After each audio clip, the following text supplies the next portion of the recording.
First subject we're going to address is leases, understanding the essentials. And here's how I always start my presentation on lease agreements, whether it's for other lawyers, whether it's for, non-lawyers, for anyone else. This is how I always start the presentation. This hopefully is worth your admission price right here tonight. I got a question for everybody, A or B.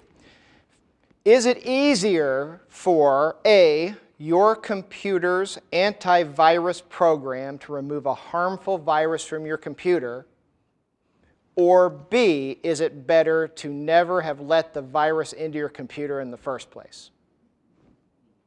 How many are for A? How many are for B? All right. See this 20-page lease? This is the antivirus removal tool. See this one teeny tiny one-page application? The little one? That's the firewall. In 23 years of experience, your profitability, what makes a successful landlord a success over that of his or her competitors, is right here. The little things, the little differences. It's not who you rent to, it's who you don't. That's the real essence of leases for me. Everybody focuses on the lease, and it's important to have a good lease. You need a lease that has the proper provisions, which we're going to talk a little bit about tonight. You have to make sure that you have all your statutory disclosures. Does anybody include with their lease agreements on a residential property the U.S. Environmental Protection Agency, how to protect yourself from lead in your home? Does anybody? Okay. Not all the hands went up. Absolutely required under federal law. Failure to do that can result in a fine. I had one of those once. I had to deal with the Chicago office of the Environmental Protection Agency. It's for real. So again, having a good lease is important, but start here first. A good lease application. All right, few keys to the lease application. Number one, you want to have these policies. These are just quick tips. One, each adult person that goes to reside in the unit fills out a separate rental application. That includes occupants, not just tenants. Stereotypes are only if they're not true. But again, your typical case. Say you have a young lady that presents to you. She presents well. Let's say she checks out, which we're going to talk about here in a minute. And with her is otherwise a strapping young man. Looks like he should be gainfully employed. Well, who is that? Well, that's my insert friend, boyfriend, fiance, husband, significant other. Is he going to reside here? Yes. Well, I need him to fill out a separate rental application as well. Well, hold up a minute. I'm going to be the tenant. I'm going to be the one signing the contract. I know, but it's our policy. Any adult who resides here fills out a separate rental application. Well, I'm the one that's going to be responsible. I'm the one that's going to be paying. He's not going to pay anything. Question, why doesn't she, in this example, want you to know about him? Right off the bat, right off the initial part of the relationship, now you're already starting to do your screening process. Right there off the bat. That's one. Second, you need a policy in your application that says all requests for information in this application must be completed. Any misrepresentation, or more importantly, omission of any information on this application is automatic grounds for rejection. Why is that important? It's important depending on what your application asks for. Now is the key. Like leases, and applications, they both have this in common. A lot of times, folks, it's not what an application or a lease says that makes it bad. It's what it doesn't say. Okay? And here's the minimums. Hopefully worth your admission price right here tonight. I'm going to give it to you. You ask these questions. Have you ever been arrested, charged, or convicted of any criminal offense, including no contact orders or orders of protection? Yes or no? Yes or no? And if yes, please explain. I'll come back to that.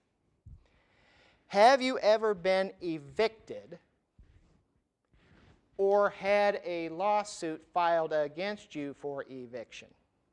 Yes or no? If yes, please explain. And my third question, have you ever, besides an eviction, had a civil lawsuit filed against you for any reason? For example, for money owed? Yes or no? If it's yes, please explain. Let's go back and look at these three core questions. These are the three core questions. And if you've done your lease right, this works out very well. Let's go back to the first one. I'll read again. Have you ever been arrested, charged, or convicted of any criminal offense? Okay? A lot of applications will say, have you ever been convicted of a criminal offense? And I'm filling it out. Well, let's see here. Have you ever been convicted of a criminal offense? Well, at my ex-murder trial down in Austin 10 years ago, all 5 witnesses disappeared before the hearing. Nope. I've never been convicted of a criminal offense. Do you see the difference? Have you ever been arrested, charged, or convicted of a criminal offense? I've run across this a lot. Have you ever been convicted of a felony? Have you ever been convicted of a felony? Well, no, I've never been convicted of a felony, but I've got 32 criminal misdemeanors for drug use. Right. See the difference? You have to be very careful what you're asking and how you're asking it. 1-page piece of paper.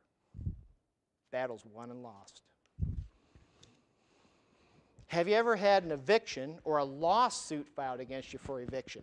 Almost inevitably, most applications. You ever been evicted? Nope. But if you check me out, I've got 5 or 10 different cases where people have tried to evict me. They couldn't get service on me. That's how bad I was. I was able to even avoid the sheriff's department back there. Or the landlord came to an agreement to dismiss my case, return my deposit to him. I'd give him back the keys by 6 p.m. tonight if I didn't come back and kill him. Not joking. Now, what's an eviction? Okay? One of our past presidents. What is something? What is an eviction? An eviction is the moment a judge signs an order to vacate in a forcible entry and detainer case.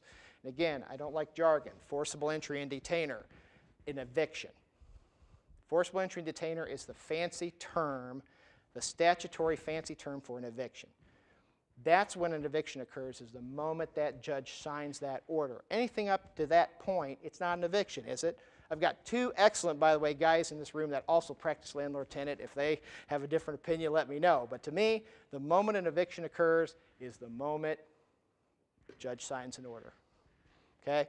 I don't want to know just that. I want to know if there's ever been one filed against you. If yes, please explain. What am I after here? What's the core thing that you're after?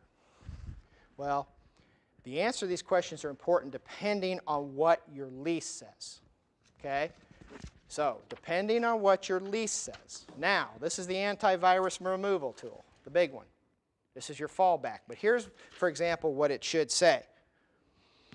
all applications made by the tenants and all the information provided in that application or applications becomes a part of this lease. And if at any time I, the lessor, landlord, find out that you, the lessee or tenant, have lied on this application that you've made to me today, that's a material violation of this lease and I can evict you. That's the key. Lying on the application is grounds for an eviction. That's the first thing mine says. Actually, it goes a little bit longer than that. It's more detailed. But that's the first thing it says, right off the bat. The second thing, and this is to cover a little hole. You also want your lease to say what when it comes to applications? Oh, by the way. Remember Columbo? Oh, by the way, ma'am. If at the time of the application the answer to these questions was no, but during the time you're with me in the tenancy, during the time of the lease, if anything becomes yes, you have to inform me within 24 hours. Follow me? So at the time of the application, have you ever been convicted of any criminal offense? Charged, arrested, convicted, any criminal offense? And I checked no. Full knowing, by the way, that my felony trial was pending. I hadn't been convicted yet. Now I am. I have to tell you about that conviction. And if I don't tell you, that's grounds for eviction. And if I do tell you, that doesn't necessarily mean that you won't evict me. I'm the tenant, okay? Have to be careful with your language. Again, I got two guys in here that I work with every day, and they are also they are awesome, okay? And I think they'll agree to me. You have to be very careful what these documents say. Why? I've got people that pull out, simple leases, and that's fine. Well, guess what? You're turning to me over your investment. You're turning possession and use, not just possession and use, exclusive possession and use to me. I'm the tenant. That's the most valuable thing. That's your asset. And you're giving me exclusive possession and use of it. You better be darn careful what that says, okay? Right. But again, up front, if we were doctors, right? Brad, Randy, don't drink, don't smoke, don't shoot heroin. Preventive medicine, right? Sometimes people go out, they still drink, they still smoke, they still shoot heroin, whatever. Same thing with the landlord, same way with the lawyer, Same way with the lawyer. The check, the checking, the background, who you're renting to, more importantly, who you're not. That's the key to putting me out of business. Him and him too. Putting us out of business is check. True story. I represent, the properties on Seven Pines Road, the big ones, right? And this was great. This was a great statement. It was really haunting to me. It was a haunting statement, but it was really well put. On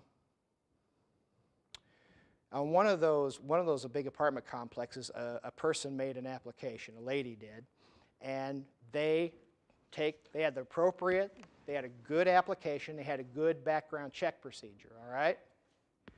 And it came up that not only did this person have a huge eviction history, they were currently being evicted, okay, from where they were at the time they were making the application. And they denied the application, and the woman screamed, and she said, "What am I supposed to do? What am I supposed to do here? I've got kids. And I'm being evicted right now. What am I supposed to do?" And the assistant manager answered very professionally and very simply, "Go rent from someone who doesn't check." Is that you? I hope not. Don't drink, don't smoke, don't shoot heroin, right? That's your doctor. That's old Doc Mike, right? Lawyer Mike, Lawyer Brad, Lawyer Randy. Check these people out. It's so simple to do. I'm not real good with one of these. I'm not 15 years old. I'm not real good with one of these, but I get around with it. Some of the ways to check can be done on this phone, and it will be done in 5 minutes, and it doesn't cost you a dime. Okay? The first place to check, and a lot of you guys know this trick, is the Sangamon County Circuit Clerk website. It's absolutely free. I've got a question, and I am curious about this personally. How many people tonight still use credit reports to do background checks? Seriously, to be honest. Okay, I mean, seriously, no shame to it. Okay, because that's been a very good way of checking backgrounds, okay? But here's how I always reply to that. Jeffrey Dahmer might have had good credit. John Wayne Gacy might have paid all his bills. Ooh. You want to know not only how many times I haven't paid, but you want to know how many robberies I've committed, how many assaults. You want to know how many orders of protection against me, how many evictions, how many times Rent-A-Center had to come out and get the bedroom furniture, how many times the bank had to foreclose on me. Whatever it was, okay,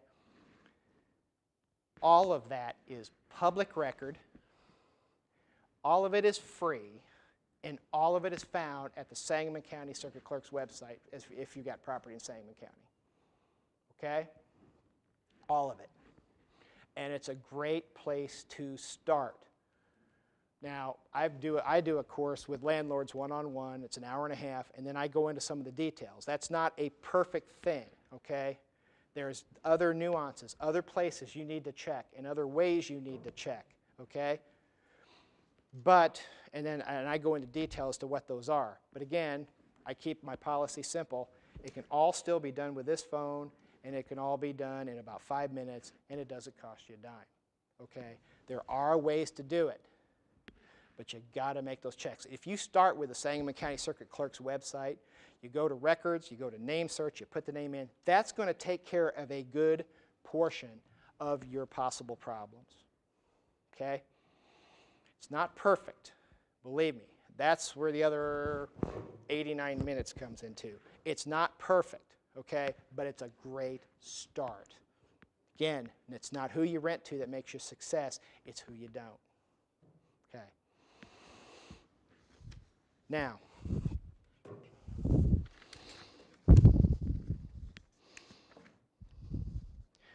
what are you testing for here with our 3 core questions? What are you honestly testing for? Have you ever been arrested, charged, or convicted of a criminal offense, including orders of protection and no contact orders? Again, have you ever been evicted or had a lawsuit filed against you for an eviction? Yes or no? Have you ever, besides an eviction, had a civil lawsuit filed against you? For example, money owed. Yes or no? What are we testing for here? We're testing for honesty. That's really the core and how I have found over 23 years to make an application process work. Landlord tenant is like husband and wife. It is like attorney and client. It is like doctor and patient. It is like car mechanic and customer. It is like preacher and parishioner. Those are all relationships. And when a relationship starts off with a lie, where does it go from there? That's, folks, at the end of the day, is what you're testing for. Because when you test for honesty, you will find that you will find overall you will get a higher quality of tenant. Now, I'm not saying that from a position of morality. Let me give you 2 examples. Both are true.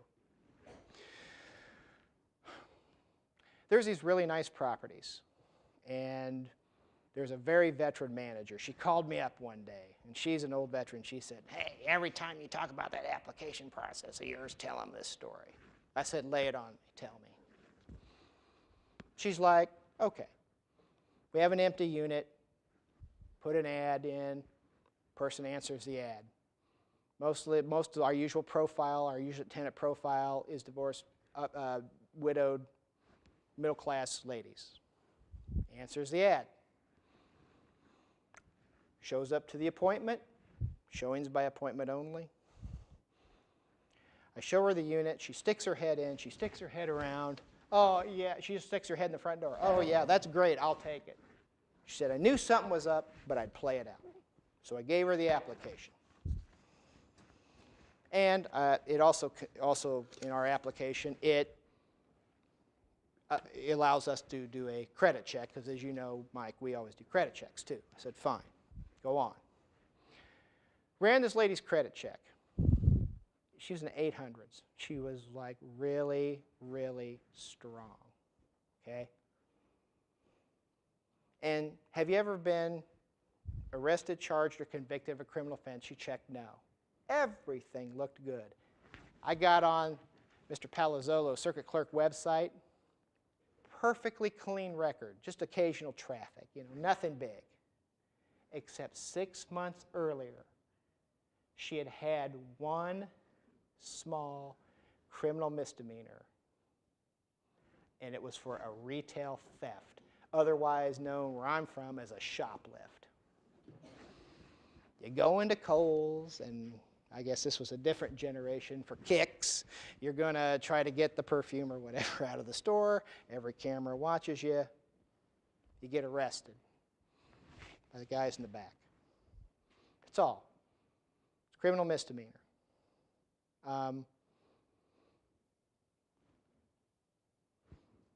You're arrested. You're taken down to the county. You're printed, photographed.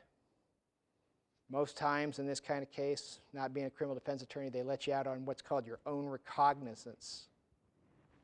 Do you promise to return? Sign this. I promise to return. Okay, right, we know you are. You're going to return. Show up a few months later. You end up with a $300 or whatever fine. Pay court costs. You're on probation, not parole. You're on probation for so many days or weeks or months, and you're not allowed back in the store for a while. But, some true things that we've all had to deal with, some of us in here. You didn't shoot the 5-year-old girl on her bicycle in a drive-by and kill her. You didn't go down to the Hucks with a shotgun and said, give me all the money in the drawer. You didn't give the pills to the kids that had 2 of them overdose. You just went into a store, you made a mistake, and it didn't hurt anybody. And the manager said, if she had put on this application, I got caught shoplifting 6 months ago, and damn was I embarrassed, I'd have rented to her on the spot. She lied to me. That's what you're after. Another true story. By the way, without saying names, this person, this landlord, was an attorney. Filled out the application, same question. You ever been arrested, charged, or convicted of any criminal offense? Yes. If yes, please explain. This one was wild. Guy wrote a whole narrative on a separate sheet of paper, said, 30 years ago in the mid-'80s, I was living in southern Florida. And I was a drug trafficker. It's what I did. That's Miami Vice. I wasn't a little recreational user. I wasn't a retailer. I was a wholesaler. Okay? I was an importer. And I got caught. And the landlord read it to me. And I got caught. And I went to federal prison for a long, long time. And during that time, I found my life. I found me. And I'm not that bad a person. I'm not perfect, but I'm not that bad. But I knew and I understood that I had to pay a penalty. There was a consequence for what I did. I'm self-responsible, and I'm going to take it. And I did. And I did everything I was supposed to do. And I got out. And ever since then, I have lived my life on my own, bothering nobody, and not going out of my way to do what I had done in my previous life. I walked away from it. And the guy went on, and this was kind of neat. The guy went on, he said, I don't deserve to rent from you. I was a horrible, horrible person for some of the things that I did. But I couldn't not tell you. I had to tell you this was what's going on. And if you check it all out, it's all true. By the way, who was a landlord? Landlord was a lawyer. Checked it all out, and it was absolutely true. And he received a house because he was honest. Where does this relationship start? Starts with honesty. Don't care how much money you got. If it starts with dishonesty, it goes down from there. Not being moral oral, not in a position of judgment. Telling you guys plain out. It's all about relationship. That's life. Okay? When you ask these questions in an app, that's what you're testing for. That's what you're looking for, and that's the key. Seriously, you can cut down on a substantial amount of your problems, okay, just following that. Okay, that's it for leases. That's really the key. And again, there's a lot more in leases. I can go on for hours. These other two guys in the room, they could probably go on for hours too, okay, blah, blah, blah. And gosh, you don't want me doing that on a Monday night. Let's talk about a next subject that was advertised. Let's talk about security deposits. Ooh. Right. What's a security deposit? Sum of money taken. Sum of money taken that isn't already spent. It's a sum of money that you hold. It's a sum of money you hold in return for a promise. What promise is that? We're going to talk about that. We're going to talk about that, okay? Do I have to keep it in a separate account? No. Do I have to pay interest on it? No. Not most of you, at least. No. But what you do with that deposit depends on what your lease says. By the way, good lease, my two colleagues in here, both who are very good, well, I hopefully agree with me. A good lease isn't written for the landlord. It isn't written for the tenant either. It's written for the judge. Because the only time anybody ever cares what this thing says is when it goes horribly wrong. Why? This is your antivirus removal tool. So, here's the judge. I don't know whether you get to keep the deposit. I don't know whether you have to return it. Let's see what your lease says. How many leases, again, anonymous, how many people's leases in here say, for example, under no circumstances will this, roughly, under no circumstances will security deposit be used as last month's rent? Okay. Thank you for your honesty. Fair statement. Watch this. I rent from you for a 12-month lease, okay? 12-month lease, right?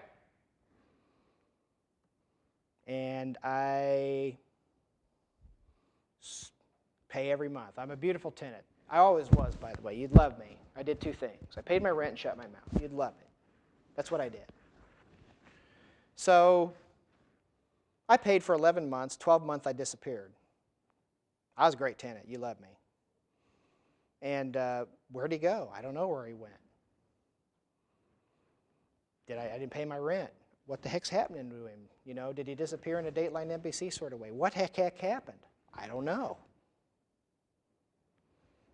So I never show back up. And you go into the place and you're thinking, oh my gosh, I should have one of these guys in the back with me, one of these patrol officers. And it's perfectly pristine. Okay? Beautiful. Toilet paper, even crimped. I mean, just gorgeous, right? That's how I left the property, by the way. I did. I tried to leave it as good as I found it, at least. Broom clean, debris free, no damage beyond ordinary wear and tear. So there you sit with the money, okay? There you sit, and it happens to equal 1 month's rent. I didn't pay it. There's no property damage. I'm gone. What do you do with the money? You apply it towards the rent, right?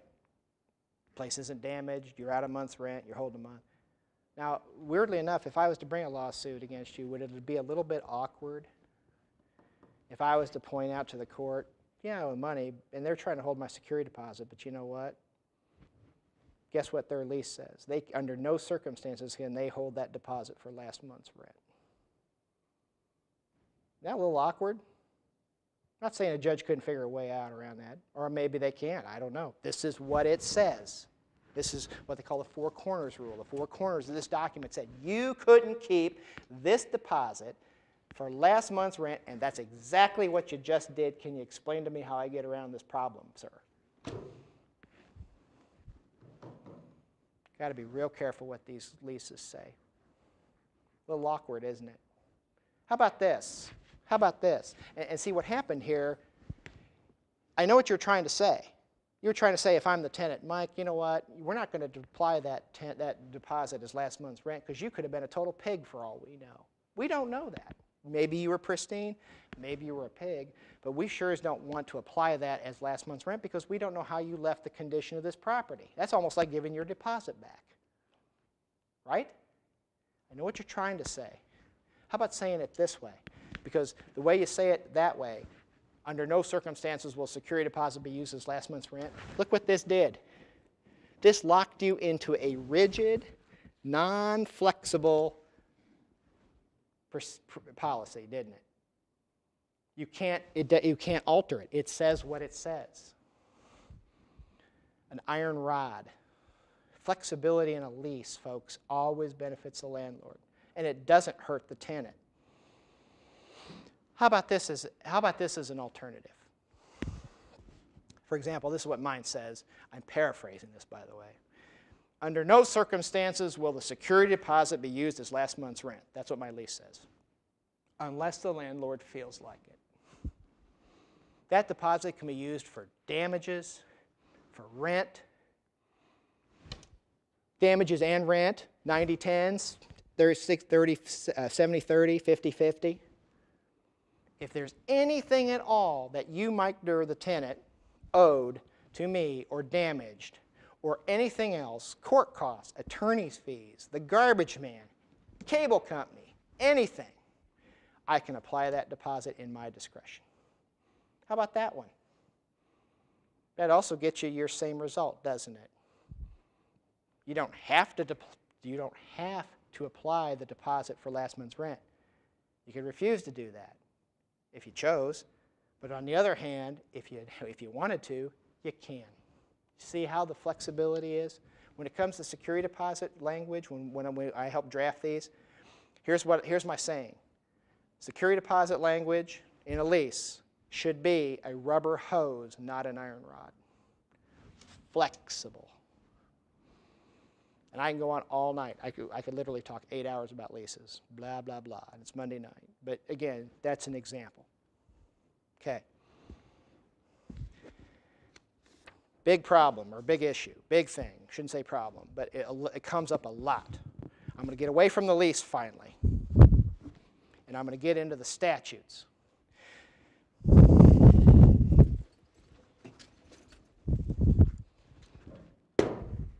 That's the Illinois statutes. That's one book of, I think there's 8 of them.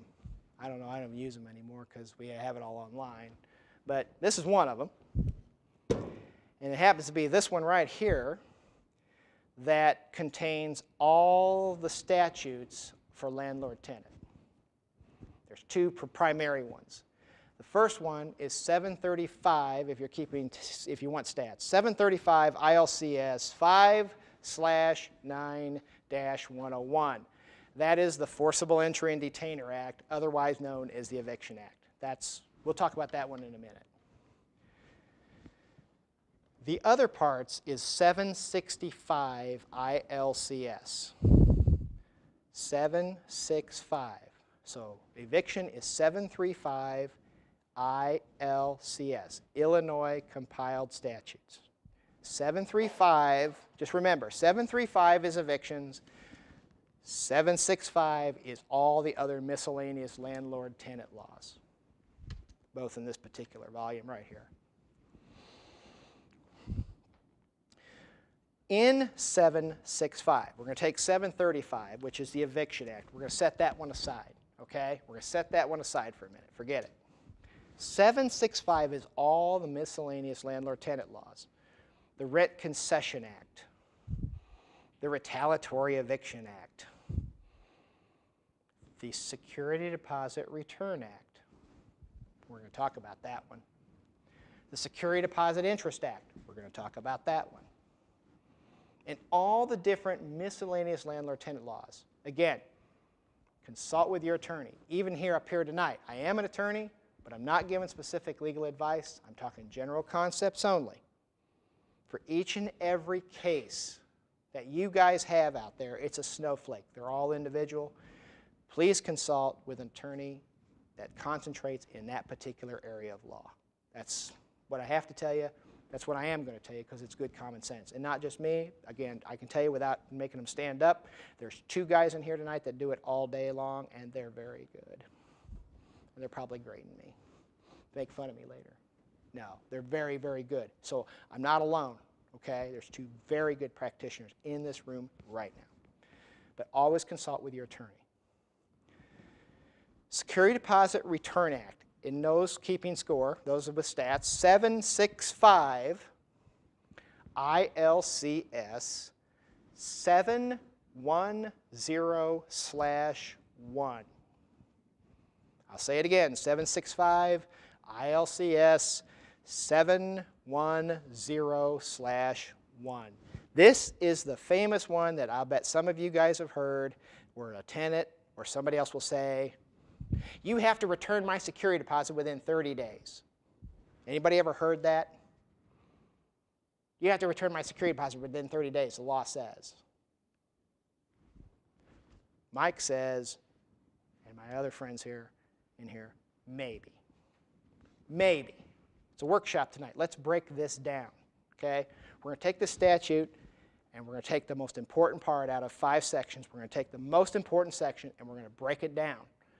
And I'm going to break it down in little pieces because this is what's going to tell you whether you have to return a deposit under this law. Okay, are you ready? First thing I'm going to do, I'm going to read the whole thing, and I'm going to do it really fast in a blah, blah, blah sort of way, and then we're going to break it down. A lessor of residential real property containing 5 or more units who has received a security deposit from a lessee to secure payment of rent or to compensate for damage to the leased property may not withhold any part of that deposit as compensation for property damage unless he has, within 30 days of the date the lessee vacated the premises, furnished the lessee, delivered in person, by mail, directed to his last known address, or by electronic mail to a verified electronic mail address provided by the lessee, an itemized statement of the damage allegedly caused to the premises and the estimated or actual cost for repairing or replacing each item on that statement, attaching the paid receipts or copies thereof for the repair or replacement. If the lessor utilizes his or her own labor to repair any damage caused by the lessee, the lessor may include the reasonable cost of his or her own labor to repair such damage. If estimated cost is given, the lessor shall furnish the lessee with paid receipts or copies thereof within 30 days from the date the statement showing the estimated cost was furnished to the lessee as required by this section. If no such statement and receipts or copies thereof are furnished to the lessee as required by this section, the lessor shall return the security deposit in full within 45 days of the date that the lessee vacated the premises.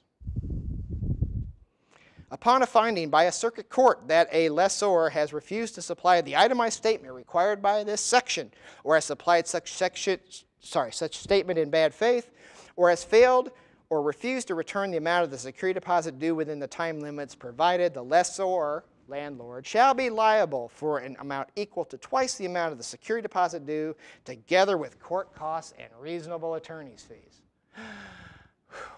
Supercalifragilisticexpialidocious. That's the law. Sounds, ugh, right. Let's break it down. Let's break it down. First of all, the lessor, which is the landlord. It has to be residential property. If it's a beauty shop, if it's a warehouse, this law does not apply. Residential, that's the only thing you got to remember. I'm doing the bullet points. 2, 5 or more units on a single piece of property. 5 units, single piece. Let me give you an example. I bet you some of my MPOs back there, some of the MPOs back there, they'll be able to tell you which street this is on. There's a certain street on this west side of Springfield that has these cute little apartment buildings that all match. And each one of them, each parcel of property contains 4 units. So parcel 1 has a 4-unit apartment building, and parcel 2 has a 4-unit apartment building, and both parcel 1 and parcel 2 are owned by the same landlord, meaning they have 2 parcels together for a total of 8 units, 4 and 4. Does the law apply? No. Ma'am, you win. No. It's 5 or more units on the same single piece of land. This is going to be important to remember because when we talk about the next act, that's the only reason I'm hitting this home. 5 or more units, so residential, 5 or more units, same piece of property. Who has received a security deposit to secure payment of rent or compensate for damage. Okay, good. Here's the key. You cannot withhold any part of the deposit for compensation for property damage unless you've done the rest of this stuff, itemized statement, attaching actual receipts. But did you hear what I said? Residential, 5 or more units on a single piece of property, and you are attempting to withhold the deposit by reason of physical damage to the property. Notice it didn't say rent. Notice it didn't say attorney's fees and court costs. Notice it didn't say the Comcast bill. You with me on this? This is important. The law kicks in when you go to attempt to withhold this deposit for property damage, broken windows, busted walls, the floor. True story last month, backed the U-Haul into the gutter and crushed a soffit. True story. That's property damage. But if you're trying to apply it to rent first, law doesn't apply. Well, I've got 87 units on this one piece of property, Mike. How are you trying to apply the deposit? Not as compensation for property damage, but for rent. Doesn't apply. Following me? Again, well, what allows me to do that? Depends on how your lease is written. Well, it says I can't withhold that deposit for rent. Well, that stinks. Get a new lease. Or at least fix that part. See how this all ties in? All these little things all tie in. I kind of analogize. Your landlord-tenant business is kind of like an Indy car. You ever see those Indy cars, those Formula One cars with all the fins sticking out all over them, right? That's your rental business. What do I mean by that? All of you out here are out there. All of you own assets. All of you are renting. All of you are managing, okay? But it's the people that make the little adjustments on those fins, the slight adjustments, that makes the difference between winner and loser. It's slight adjustments. This is one of them. See how the lease ties into the statute? If you go for compensation for property damage, law applies. You don't go for compensation, law doesn't. Okay? That's the key to this particular act. The other one is the Security Deposit Return Act. First one,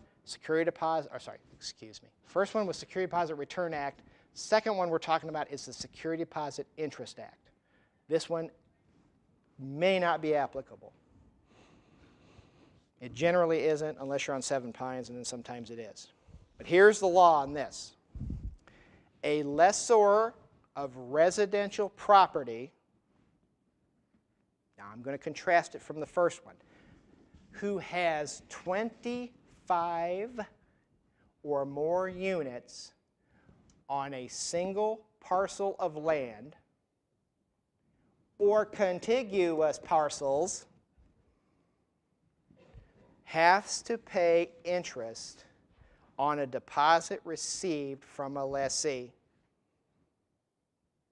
Notice the Security Deposit Return Act. That's some people. 5 or more units, 1 piece of ground only. Security Deposit Interest Act, 25 or more units on a single piece or contiguous. So if you own those cute little fourplexes, I'm very bad at math, now I practice law. You have four of those, and let's say you have seven of those parcels all together on the street of fourplexes. It's 28. Law applies. Okay. By the way, Security Deposit Return Act doesn't apply to you at all, but the Security Deposit Interest Act does.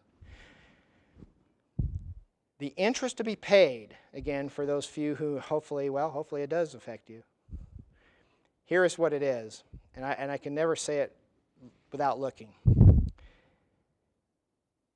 Computed, it's amount computed from the date of the deposit at a rate equal to the interest paid by the largest commercial bank as measured by total assets having its main banking premises in this state on minimum passbook savings accounts as of December 31st of the calendar year immediately preceding the inception of the rental agreement on any deposit held by the lessor for more than 6 months. I'm very bad at math, now I practice law. That is a very, very, very, very wordy way of saying go to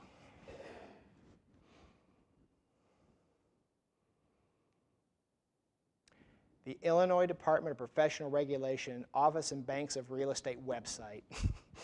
And if you need to know the interest rate, it is right on that website. Just type in and it'll have a link, security deposit interest payable right now. And then you can tap it, so you don't have to figure all that stuff out. The credit can be given either through a check or through a credit off the rent. By the way, I think the last time, not trying to volunteer the guys in here, but it's 0.005, I think is what it is. I think it's 2 zeros. That's the interest rate. It's like 2 cents. But pay it if you have 25 or more units on a single parcel or contiguous parcels, because if you don't, you can face liability. And we don't like that. Guys that do this, we don't like that. We don't like when you expose yourself to liability. You have to give the credit, even if it's 2 cents. All right, that's security deposits. Break away real quick. I want to talk about another statute, same part of the book, 765 ILCS, that comes up all the time. Right to repair. Withholding rent for conditions. Break this one down. It is called the Residential Right to Repair Act. And for those, again, keeping score, 765 ILCS 742/5. Okay, let's break this one down, and I won't read this one long. I'll just break it down. The tenant, in order for this to succeed, must A, have a need for a repair under a residential lease. Repair, residential. That is required under law, administrative rule, or local ordinance or regulation. It's a code violation. It can't be, oh, I'm withholding rent because the chandelier light bulbs were out, or the club hours weren't convenient to me, or the shades weren't done just right, and it came, and the wind and the light came through my window, or the hallway carpet was not vacuumed to my satisfaction. It has to be a code violation. It has to be something necessitated by local ordinance. Okay? So, to make it work, residential lease, repair required under residential lease that is required by law. Heat, light, ventilation, infestation. Ooh, that's a touchy one anymore, specifically bed bugs. But if it's required by rule, they can withhold, and the reasonable cost does not exceed the lesser of $500 or one half of the monthly rent. You get $500 or one half the monthly rent, whichever's less. You can withhold that rent if you do the following. You have to notify the landlord within 14 days. You have to notify the landlord and send him or her notice by certified or registered mail to the landlord's address, giving the landlord 14 days in which to make these repairs.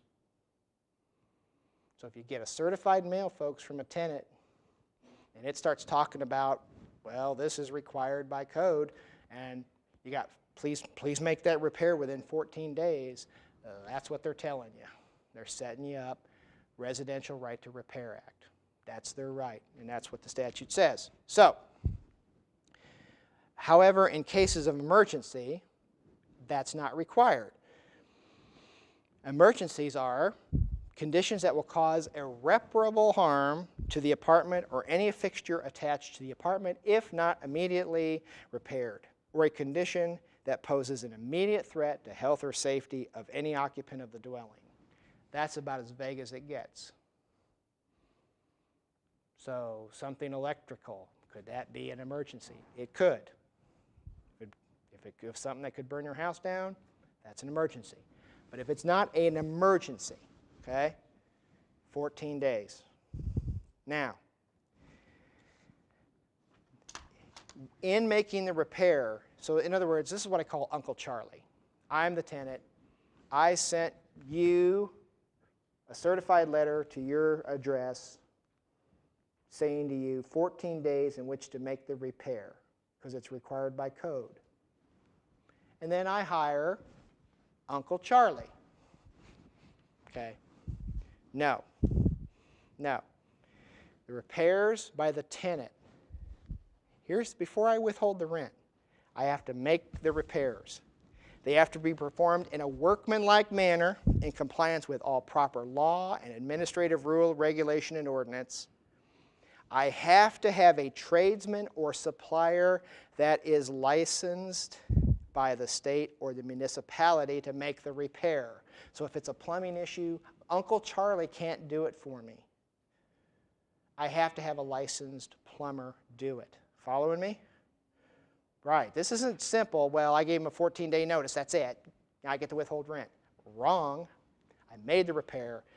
I did it in a workmanlike manner with a contractor who's licensed to do that kind of work. Okay? By the way, for me, I don't know about you guys, but personally for me, the screwdrivers on my garage wall are there for decoration only. And that's a true statement. If my wife was here, she'd be, amen. That's a true statement, okay? I can't do it. Uncle Charlie can't do it unless Uncle Charlie is a licensed contractor. Okay. The tradesman or supplier, the contractor, has to be adequately insured to cover bodily harm for property damage that's caused by the negligence of the contractor. So, can't be Uncle Charlie. Has to be somebody who is licensed and somebody who is insured. Now, let's say I did all those. There's still more if I'm the tenant. The statute goes on to say, I, the tenant, am responsible for any damages to the premises caused by the tradesman or supplier hired by me. That's normally not Illinois law, by the way. I think my two friends will tell me that. That normally, unless it's inherently dangerous or unreasonably dangerous standard, I don't want to bore anybody, but if you're normally not liable for the negligence of your independent contractor.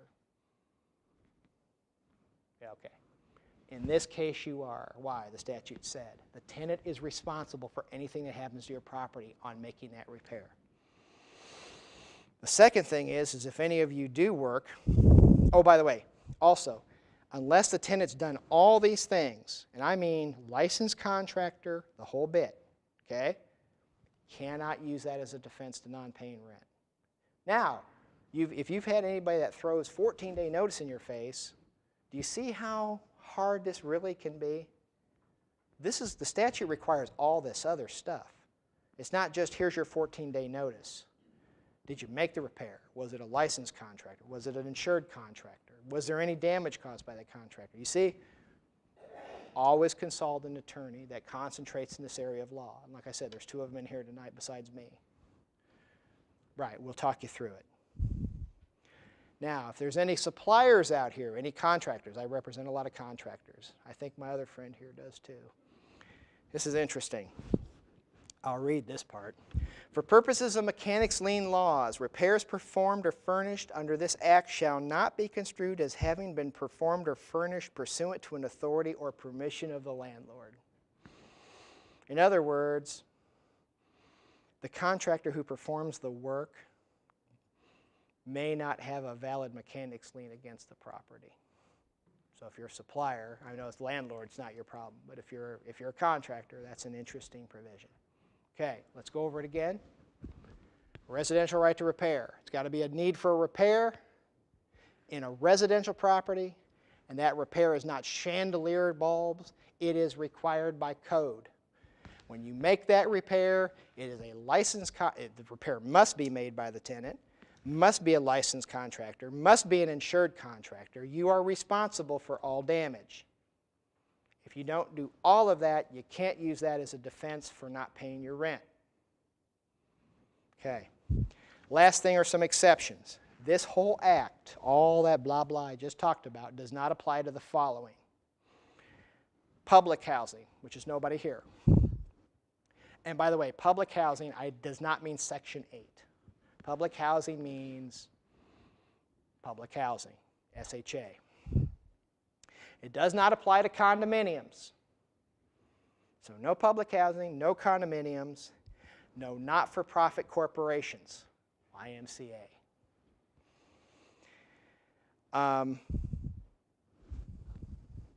No residences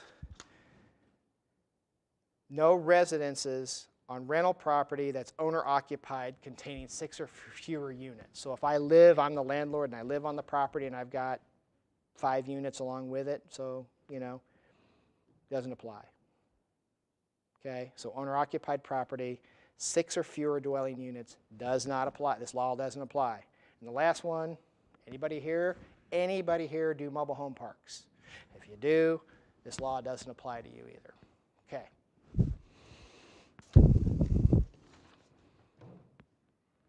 That's it on touching on deposit laws, on right to withhold laws. Again, I could be here all night, which none of you would wish, and I could talk about this stuff. So could 2 of my friends here. We could talk about it all night.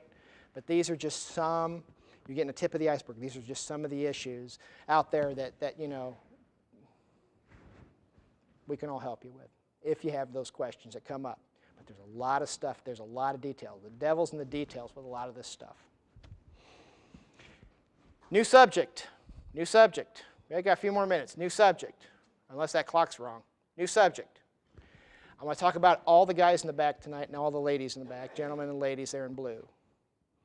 All of them. See, by the way, stand up, guys. You guys are awesome.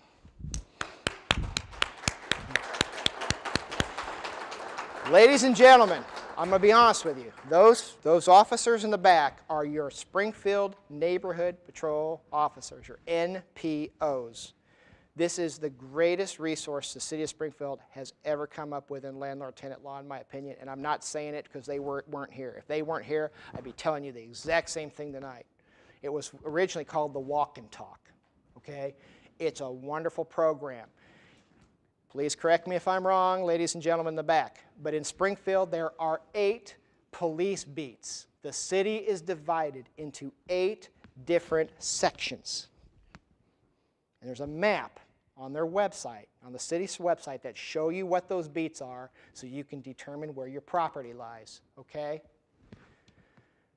Each one of those beats, 100, 200, 300, 400, 500, 600, 700, and 800, each one of those are represented by those guys and gals in the back, right there. Each ward, each beat is assigned one officer full-time to deal with landlord-tenant related problems. They are a tremendous resource. They help abate crime. They help abate nuisances. They help abate breaches of the peace. They help with drug surveillance and activity. I could go on and on and on. If I had to tell stories over the years about the NPOs, including the guys in the back here, of what they've done and what some of the things that we've done, I could go on all night. Please, please get on the city website. Please look at the map. Please know where your property is. And by the way, you will find the numbers for those officers on that website. They are that accessible. Their phone numbers are on the website. Anything landlord-tenant related to law enforcement, please avail yourself of them. They're wonderful, okay? I can't tell you enough. Two things. One, where they can really help you, and I can help you along with it, or some of my colleagues here, is what's called a banning contract. A ban contract. Does anybody here have a ban contract with the city of Springfield? Oh, this is going to be a good one. Here's what this is, guys.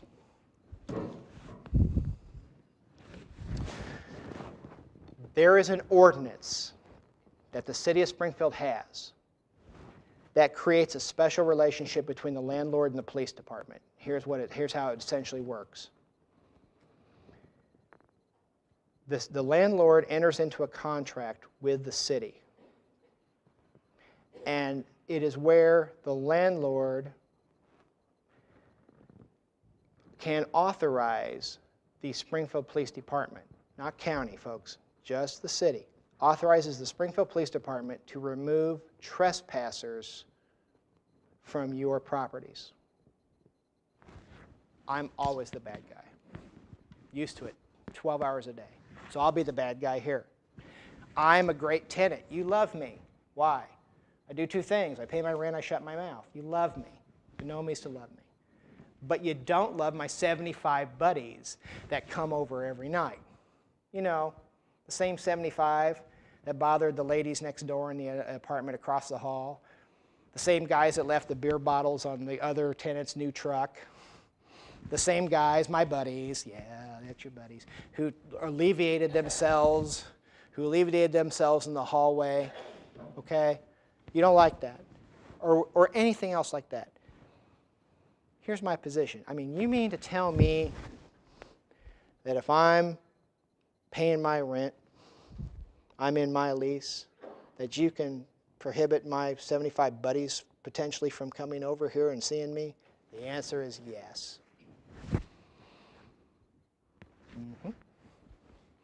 I won't bore you with the why as far as the legalities, but it goes back to a 1994 Supreme Court case, Williams v. Nagel. I won't bore you with anything more. Bottom line, you enter into a contract with the city of Springfield.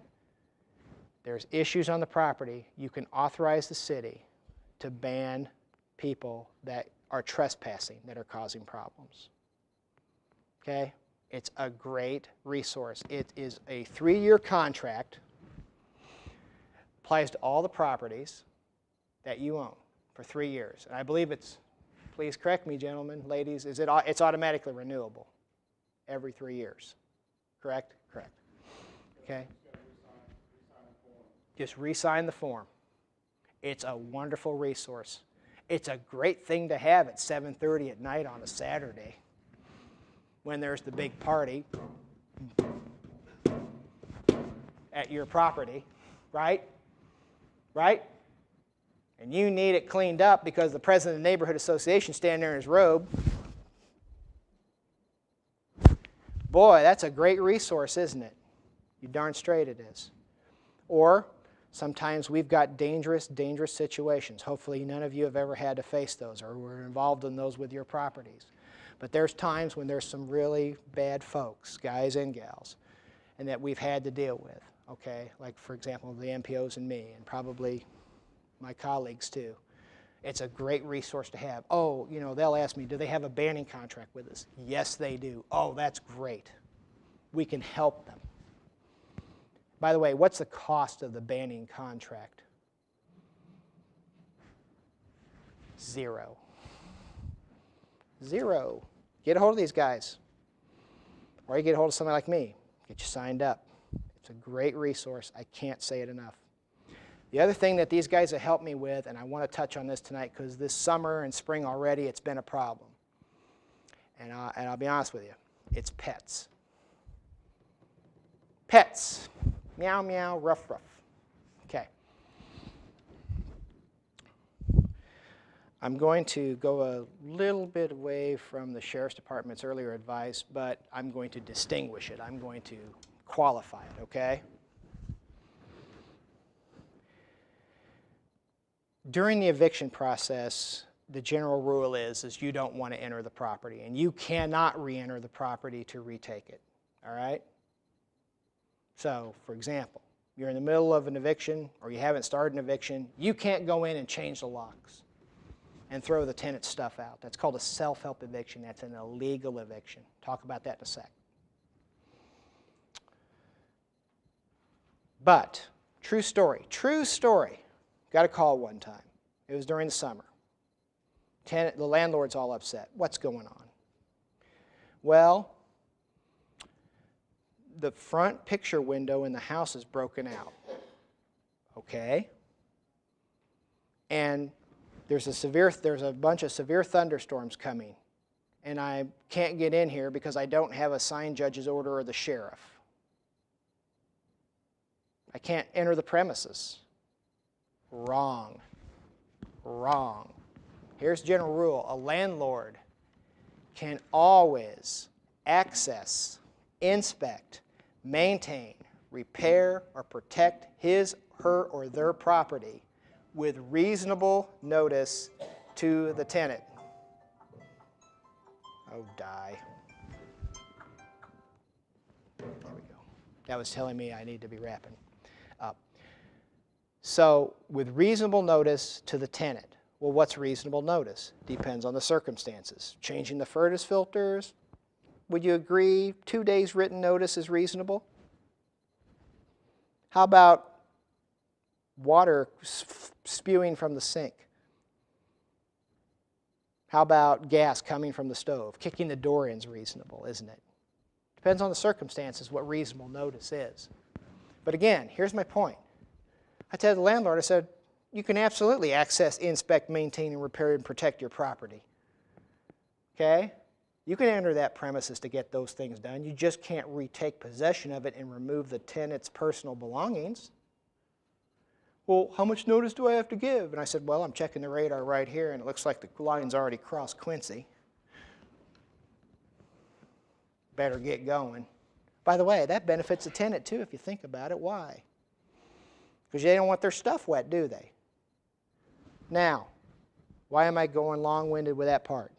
A landlord, upon reasonable notice, can access, inspect, maintain, repair, and protect his property, okay? Why is that important here? We've had multiple instances of this year, and it's very upsetting personally to me, but I'm going to talk to you guys about it tonight, and that's pets. There's just been situations where, you know, folks clean the apartment out, take every light bulb, leave the puppy and kitty or whatever sitting right there in the house, lock her up and leave. That's it.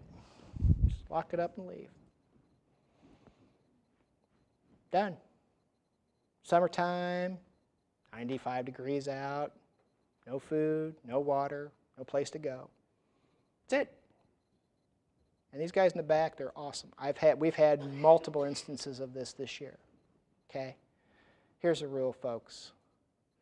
A landlord can access, inspect, maintain, repair, or protect his or her property with reasonable notice to the tenant. You got an animal in there that's dying, you can get into that property to retrieve that animal. Okay? And we've had instances of this, and I think public health and the animal control do a tremendous job. They're overwhelmed with what they've got. They do a tremendous job for the amount of demand that they have with the resources they're using. But if there's any issue, I'll be honest with you, I mean, I've leaned on the NPOs to help me, okay? Because it's not funny, it's life, and it's also your property that's being damaged, okay? And I mean, it's not just been puppies and kitties, it's been lizards, had lizards already, had snakes already. Yeah, snakes, so far just this year. Oh, and a turtle. Just left to die, to fend for themselves. You know, kind of tough. Animals don't get to make choices. So again, I want you all, if you don't take anything away from here tonight, okay, take that away tonight, all right? You got an animal in there, don't sit around, well, they told me I needed an order. No, you don't. No, you don't, okay? Again, big kudos to my friends in the back. They're awesome, and they're really caring people too. So big applause to them. They've really been helpful this year to the public on those kind of issues. Yes. Yeah. Yeah.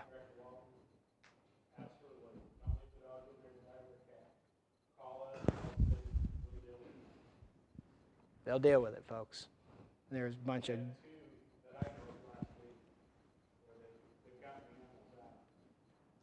Yeah, it.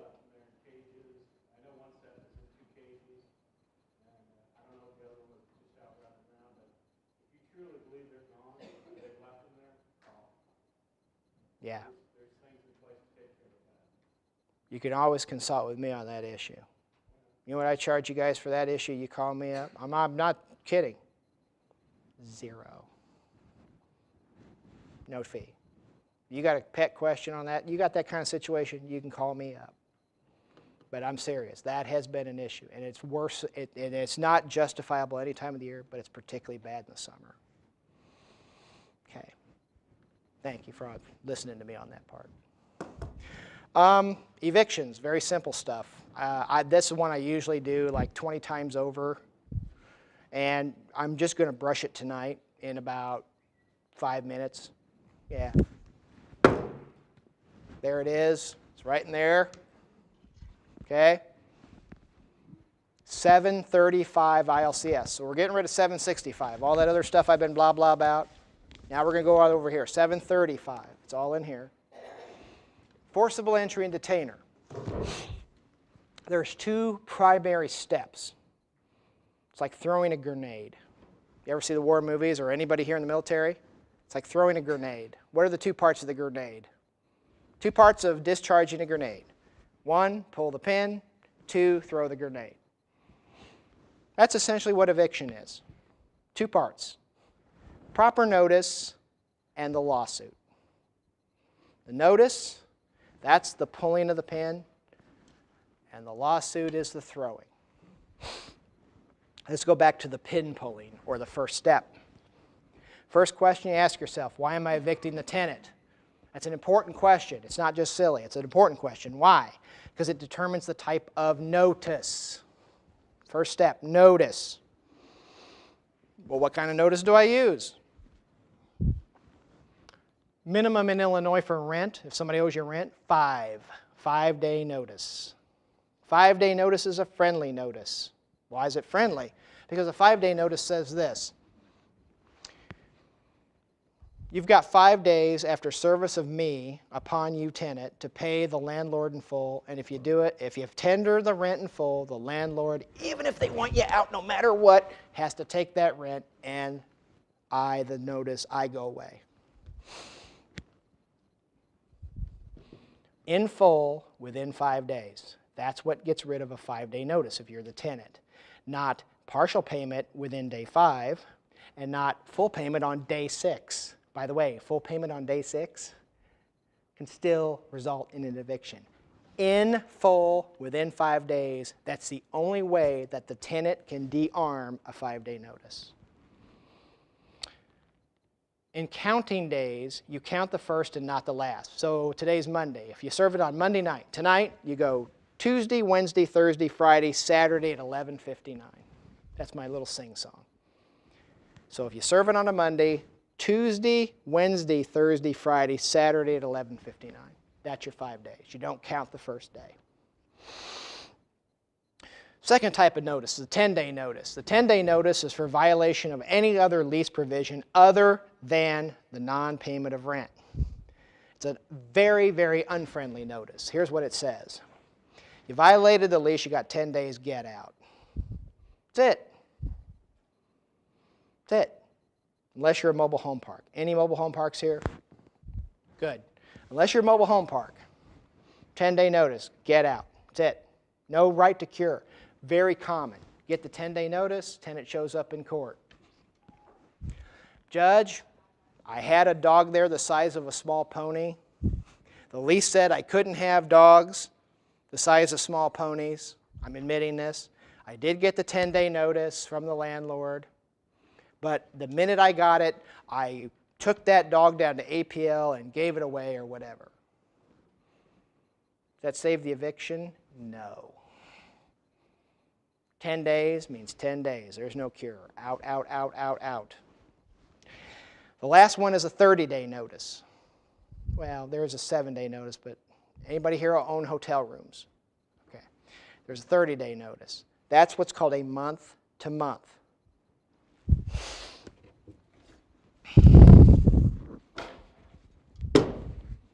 A month-to-month lease term is like a block of time.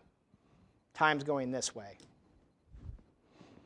So if it's August 1st, and I pay you on August 1st, and I'm in a month-to-month, which means the original lease term has either expired or the lease itself originally was month-to-month. If on August 1st when I pay you, I just bought a block of time, didn't I? I just bought August 1st to August 31st. And then comes August 31st, September 1st, and I pay on September 1st. Now I just bought this block of time. You follow what I'm doing here? These are blocks of time. And the thing about the 30-day notice you got to be careful of, these are blocks of time. You can't cut down the middle of any block. Common thing. Common thing. On ending, and I don't like the way they call it a 30-day notice because it's misleading. You get a landlord today that wants to end the lease. It's a month-to-month, and the lawyer at the library said I can give a 30-day notice. So today is August, what? 10th. You cannot give, watch me here, you cannot give a notice on August 10th to be out September 10th. That's not how it works. See these blocks? See these blocks? If today's August 10th, you give a notice prior to September 1st to be out September 30th. Because that's the last final full block of time, isn't it? You can't cut down the middle of a block. You make a mistake on a 5-day notice, the worst thing you lost is 5 days. You make a mistake on this 30-day notice, it could be 2 months. Take that away from you tonight too. Today's August 10th. It's not August 10th, September 10th. It's August 10th, which is prior to September 1st, to be out September 30th. Here's where you cut. Here's where you cut. Okay? That's why I always bring a break. Okay. Once you do that, you got your notice, you got your proper notice and proper form. By the way, Circuit Clerk, Mr. Palazzolo's office, on their website, same website where you're checking the background on tenants, has that 5-day notice. You can get that free of charge. 10-day notice, I highly recommend you consult with an attorney that concentrates in this area of law, because there's a bit of art to that. 30-day notice, kind of like the 5-day notice as far as a form, but the circuit clerk doesn't have one. You need to, again, consult with an attorney that concentrates in that area of practice if you really want to, get one that, is sufficient, and at least you know it's sufficient. On the notice, we've got our proper notice, the proper form. We've properly served it. This is also a big thing. Service, 4 ways, 3 count. Ready? 1, personal service upon the tenant. You, Mike? Yeah. You, the tenant? Yeah. Here you go. Good service. 2, service upon anyone 13 years or older at the premises. The 17-year-old babysitter. Hi, who are you? I'm the babysitter. How old are you? I'm 17. Could you give this to the tenant? Sure. Good service. 3rd, by registered or certified mail with a returned receipt from the addressee. You have to have the green card. I do not recommend that. For anybody who's interested in the law, it's Albert v. Kleiner, Illinois Supreme Court. You must have the return receipt. If you don't get the return receipt, you get unclaimed or refused. Not good service. Finally, in the event that no one's in actual possession of the premises anymore, then you can post it on the door. Slide it under the door, stick it in the mailbox, put it on their windshield. All of those don't count. So you have to be very careful. Why is that important? Why do I beat that home? We've got 20 minutes and I'm going to wrap it up in like 40 seconds. But why is this important? It's exactly like pulling a pin from a grenade. If you don't have the right notice in the right form, properly served, it's like pulling the pin on the grenade only halfway.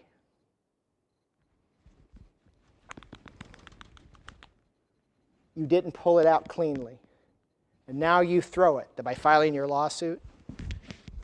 What happens a lot of times to the grenade? It doesn't work. It doesn't go off. Sometimes it might.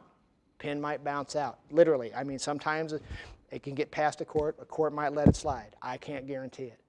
But legally, that pin is not cleanly out. You follow me? The notice and the proper service is that jurisdictional, that legal requirement that gets that a clean pull. And now you file your suit. Now you're in really good shape. Once you get your order, what's an eviction again, folks? Sign judge's order. Now you bring it to Mr. Shue and Sheriff's Department back there. They go out and they will enforce it for you. That's kind of my quick summary on some of the issues. I will stick around for questions. I will leave a few cards on the table over here if anybody's interested.